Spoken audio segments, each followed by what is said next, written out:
বিবাহ বিচ্ছেদ এই শব্দটি এখন খুব পরিচিত শব্দ। বিবাহ বিচ্ছেদ শব্দটির প্রকৃত অর্থ ভেঙে যাওয়া, ভেঙে যায় সম্পর্ক, ভেঙে যায় পরিবার।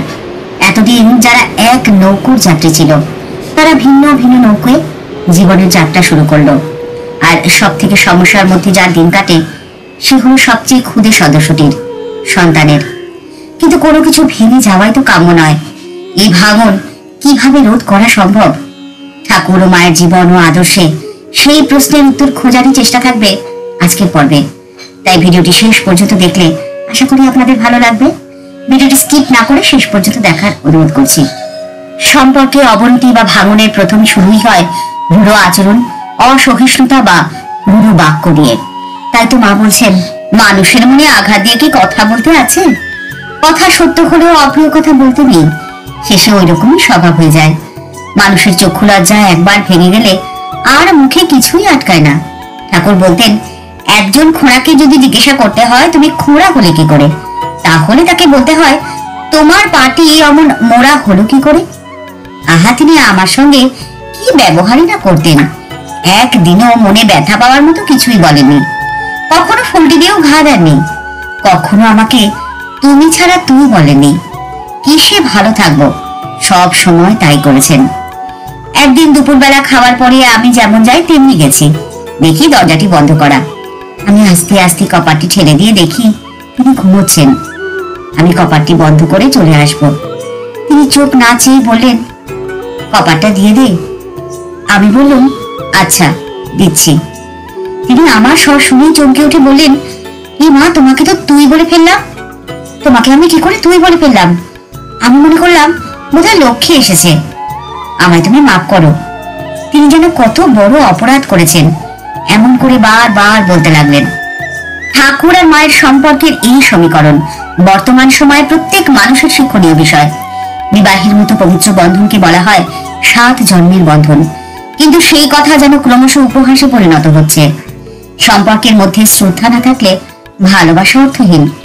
পারস্পরিক বন্ধনের মূল সূত্রটি হলো পারস্পরিক শ্রদ্ধা। কি পেলাম আর কি পেলাম না সেই হিসেব কষা শুরু হলে শ্রদ্ধা থাকে না। আপাত দৃষ্টিতে দেখতে গেলে দক্ষিণেশ্বরে নহবতের ওই ক্ষুদ্র ঘরে মায়ের দীর্ঘদিনের জীবনযাত্রা ছিল নানান অসুবিধায় ভরা। অনেক ভক্তরা এসে মাকে বলতেন, সতীলক্ষ্মী সীতা মা আমাদের কি কষ্টেই না দিন যাপন করছেন। কিন্তু দক্ষিণেশ্বরের জীবন সম্পর্কে মা বলেছেন, কি দিন না ছিল। তিনি ছিলেন আনন্দময় পুরুষ। হৃদয়ের মধ্যে যেন আনন্দের পূর্ণ ঘট বসানো ছিল। বর্তমানের অস্থিরতার সময় সম্পর্কের বন্ধন যেন বড়ই অস্থির। এই অস্থিরতার প্রভাবে প্রভাবিত নতুন প্রজন্ম। সম্পর্ক ভাঙা, বিবাহ বিচ্ছেদের সংখ্যা ক্রমশ যেন বৃদ্ধি পাচ্ছে। কিন্তু এই অস্থিরতা কেন? কেন এত ভাঙন? কারণ জীবনে প্রকৃত আনন্দের সন্ধান খুঁজে না পাওয়ায় আনন্দের সন্ধানে দিকভ্রান্তির মতো এদিক ওদিক ছুটোছুটি করছি আমরা সবাই। কিন্তু প্রকৃত আনন্দ কোথায় আছে সেটা জানতে গেলে নিজেকে সময় দিতে হবে, শান্ত মনে নিজেকে বিশ্লেষণ করতে হবে। আর প্রয়োজন ঠাকুর ও মায়ের জীবন অনুধানের। নারী যদি শক্তি হয়, পুরুষ তার প্রকাশ, আর ঐশ্বর্য হলো শক্তির বাইরের দিক, তার বিভূতি বা বিস্তার। শক্তির আসল রূপ তার কেন্দ্রবিন্দু নিহিত যেখানে, সেটি হলো তার মাধুর্য। পুরুষকে নারীর সেই মাধুর্যকে অনুভব করতে হবে, তাকে চিনতে হবে, তাকে বুঝতে হবে। তবেই তো সম্পর্কের বন্ধন অটুট থাকবে। যেখানে মা ঘোষণা করছেন, আমি সেই চিরপুরাতন আত্মাশক্তি জগন্মাতা, জগৎকে কৃপা করতে আবির্ভূত হয়েছি, যুগে যুগে এসেছি, আবার আসবো।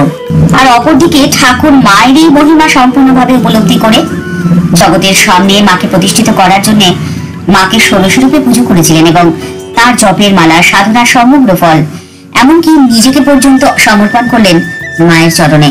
একদিন শ্রীশ্রীমা পরীক্ষা ছলে ঠাকুরকে প্রশ্ন করলেন, আমি তোমার কে? ঠাকুর সঙ্গে সঙ্গে উত্তর দিয়েছিলেন, তুমি আমার মা আনন্দময়ী। মাকে বলছেন, জ্ঞানদায়িনী মহাবুদ্ধিমতী, ও কি যে সেগা, ও যে আমার শক্তি। বিবাহ বিচ্ছেদের মূল কারণটি হলো বোঝাপড়ার অভাব ও অসহিষ্ণুতা। ঠাকুর ও মা সাধারণ মানুষের বেশে আড়ম্বরহীন ভাবেই ধরণীতে এসেছিলেন এবং তাদের জীবন দিয়ে মানুষকে শিক্ষা দিয়ে গেছেন। যে শিক্ষা ভালোবাসার শিক্ষা, সহমর্মিতার শিক্ষা, সহিষ্ণুতার শিক্ষা, সমর্পণের শিক্ষা। শ্রী অরবিন্দ বলছেন, শ্রী রামকৃষ্ণ সহসা সবেগে একেবারে সরাসরি যেন স্বর্গরাজ্য অধিকার করলেন। বিদ্যারূপিণী এই শক্তির সাহায্যেই ঠাকুর তা করেছিলেন। একের পর এক সাধনার স্তর অবলীলাক্রমে তিনি উত্তীর্ণ হয়ে গেছেন এবং সেখানে নিজের সহজ অধিকার স্থাপন করেছেন। এই উত্তরণে এবং আধ্যাত্ম সাম্রাজ্যের অদ্বিতীয় রাজ চক্রবর্তীর সিংহাসনে সমারোহণে তার অনন্য সহায় ছিলেন শক্তিরূপিণী সারদা মা। ঠাকুর জানতেন যে শক্তিরূপিণী সারদা মা যদি তার প্রতি বিরূপ হয়ে অবিদ্যা শক্তির রূপ ধারণ করেন তাহলে তার সমস্ত সাধনায় ব্যর্থ হয়ে যাবে। কিন্তু মা সারদা সদা প্রসন্না বরদা হয়ে তাকে আশ্বস্ত করেছেন। তিনি বলেছিলেন যে তিনি তার সাধনার সহায় হতেই সহধর্মিনী রূপে পাশে এসে দাঁড়িয়েছেন। সাধনা থেকে তাকে ভ্রষ্ট করে নিচে টেনে নামানোর জন্য তার কাছে আসেননি। শক্তিরূপিণী মা সারদার সবচেয়ে বড় পরিচয় তার মমতারময়ী মাতৃরূপের মধ্যেই নিহিত, যা তিনি নিজেই ঘোষণা করেছেন। মা বলে গেছেন, আমি মা, আমি জগতের মা, আমি সকলের মা, ব্রহ্মাণ্ড জুড়ে সকলেই আমার সন্তান।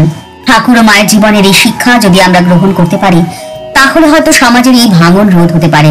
সম্পর্কের জটিলতায় সম্পর্কের ভাঙনে যে সমাজে অস্থিরতা তৈরি হচ্ছে তা থেকে আমরা মুক্ত হতে পারি, ভবিষ্যৎ প্রজন্মের জন্য একটি সুস্থ সুন্দর সমাজ উপহার দিতে পারি।